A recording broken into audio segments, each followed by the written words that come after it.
Welcome to Build the Weight Loss Practice of Your Dreams. I'm your host, Karol Clark, and recently we talked about taming turmoil in your weight loss practice. And we addressed a variety of types of turmoil. And today I wanted to talk about something that came up through a few questions, and that was how to prevent turmoil in your weight loss practice. And coincidentally, this works for just about any practice, just about any business.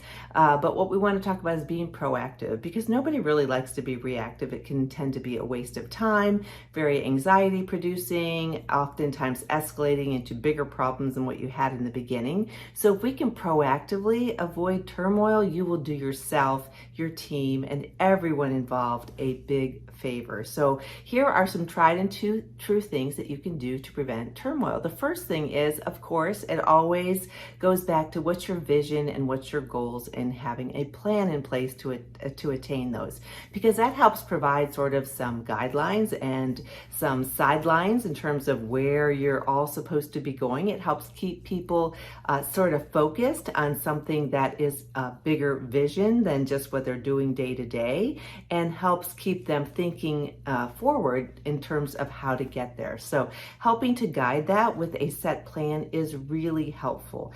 I know I do that a lot through blueprints that I create for practices, whether they're starting from the ground up or whether it's a new service that they want to offer, or increasing their marketing efforts, whatever it is. We have a blueprint because that will guide our actions. Now, does that mean that we don't kind of come up with the other things along the way, or maybe modify it a little bit? Of course we do, but having that plan really keeps us focused so that there's less time to have a bunch of turmoil occurring around. So it keeps us all on the same page, so to speak. So having a plan is the first thing. The other thing is to listen and trust your instincts. We all have instincts, and sometimes we avoid them, or we maybe suppress them because it's uncomfortable. But if you think that something's going on in your practice, or something is a problem that needs to be addressed, you're usually right. So you can validate that, but trust yourself, and try not to listen to any voices in your head that's trying to tell you something otherwise, but trust that and move forward on it. We don't want to be paranoid, but we do want to be alert and oriented and really in tune with what's going on in our practice. So trust your instincts. The other thing is to respond quickly when you see some turmoil starting to occur, whether it's a patient complaint that could be escalating, whether it is an interpersonal conflict, whether it is something financially that just doesn't look right, whether it's a new team member who doesn't seem to be really adjusting how you might have expected based on the training and the onboarding that you gave this person. No matter what it is, respond quickly. And whenever it comes to team members, you always want to be firm and fair. They will respect that so much more than you just trying to always be their friend. Now, granted, knowing what their goals are, knowing a little bit about their family is really important, because they are like your family. There are humans working in your practice, but you also need to have a certain degree of firmness in terms of your expectations and what you want to have accomplished. They will respect you so much for that.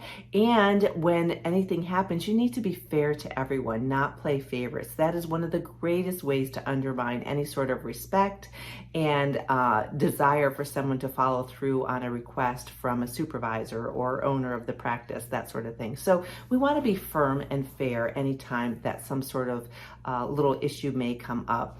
The other thing is to stop rumors and correct misinformation whenever you hear about it. So if you hear something out there and it's really so untrue and unfounded, you might want to just call it out. I like to just, I guess the older I get, the less time I have for such things.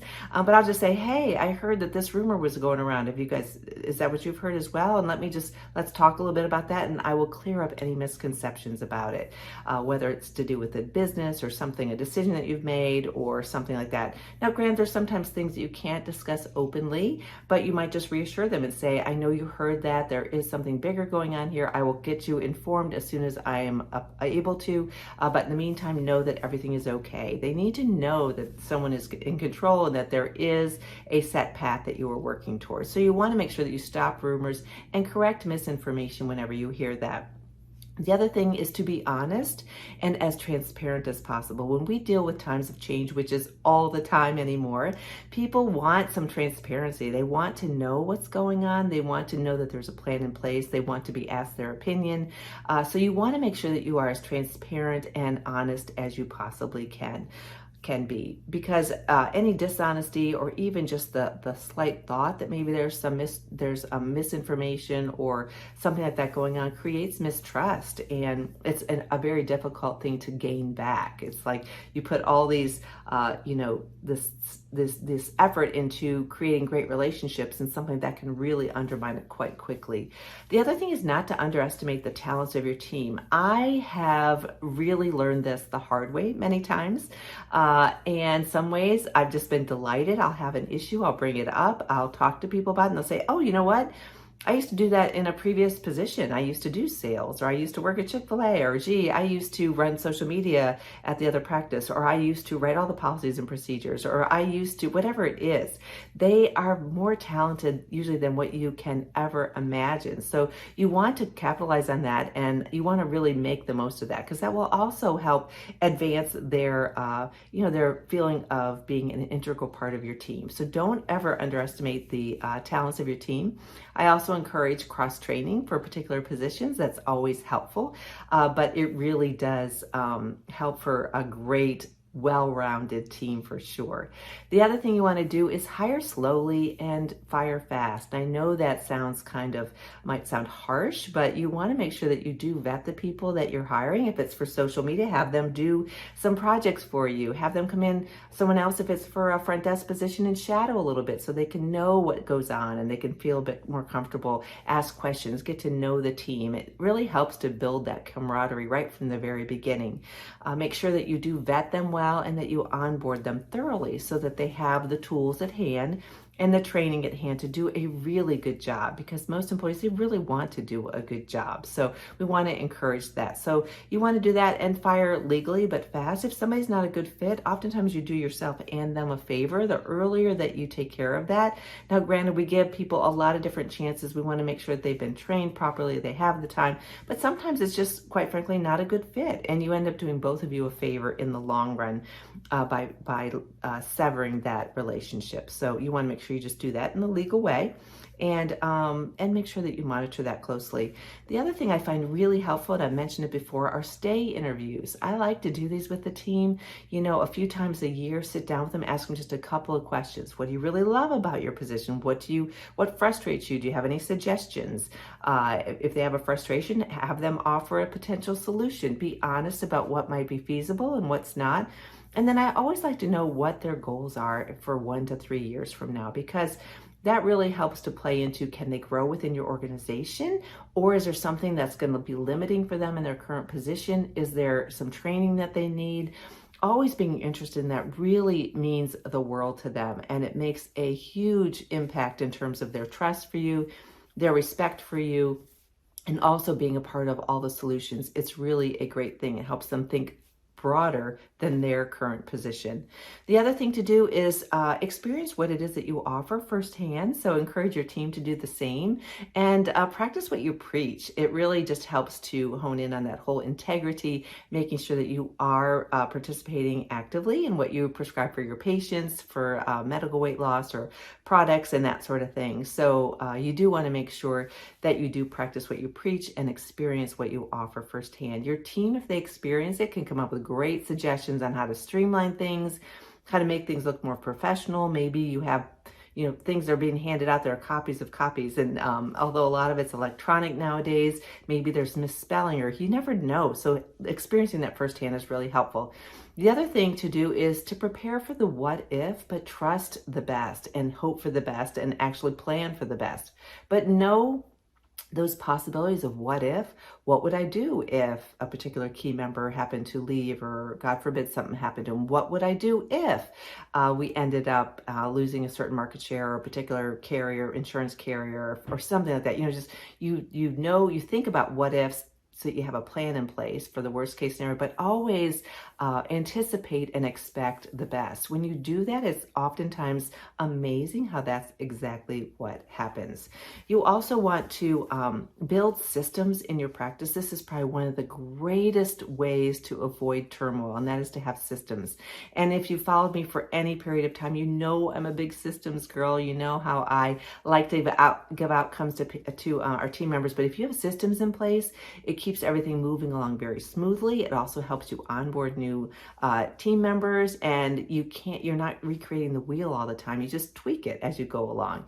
So the main systems, of course, are your team, how you hire and onboard, and how you integrate them throughout and make them a part of the team. Your care coordination, how you're caring for your patients, your patient education, your whole flow in your office, all aspects related to that. Your marketing, it's a big one for me. I used to hate marketing. Now I love it.